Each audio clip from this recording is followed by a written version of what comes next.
Hi. So some things have changed.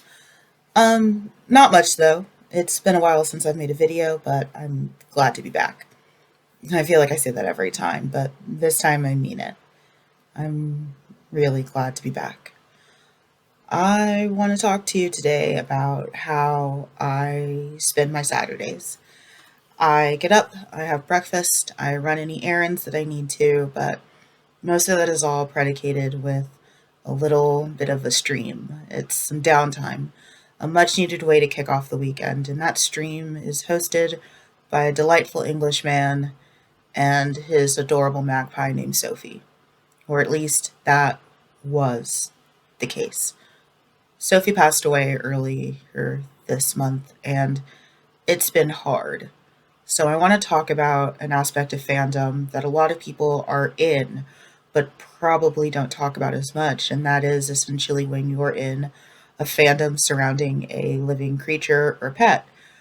Sophie the Magpie absolutely had a fandom, and to say that it was anything but that feels disingenuous to her and to Mail, her owner slash keeper, and to the thousands of us that she delighted on a daily basis. Sophie was a Eurasian magpie who was rescued by Andy Bowdy in England about 12 years ago. She's a bird, but thanks to Andy and his hard work, Sophie was given a personality, and through videos and live streams and Twitter, he brought this remarkable little creature into all of our lives. Around that grew a fandom, a fictional land known as Breetannia, sort of like Britannia. And much like my other home of Nerdfighteria, I'm proud to be Britannian. We have our own customs and languages.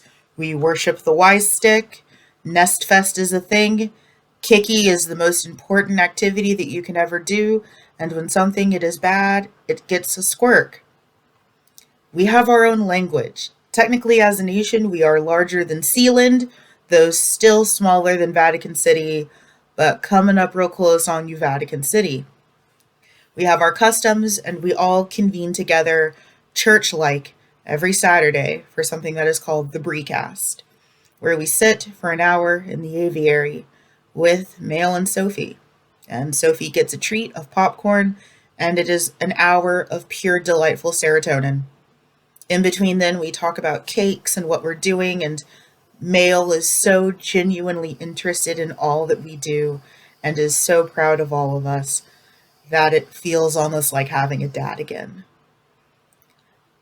During the week, we have micro breeze, which happen during Mail's lunch, where he pops into the aviary to go check on Sophie, which can be an amazing way to start your weekday or sometimes a quick lunch break to see that everything is going okay.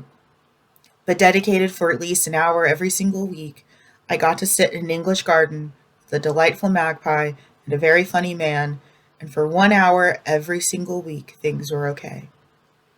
Britannia is a safe and welcoming, diverse community from people all around the world, queer and cis, male, female, and those in betwixt, and we love each other in a way that I think actual families can barely grasp. To say that Sophie had a fandom almost feels insensitive to the word fandom. Sophie had a family. And Sophie's death reminded us that losing a key pillar of your fandom is hard.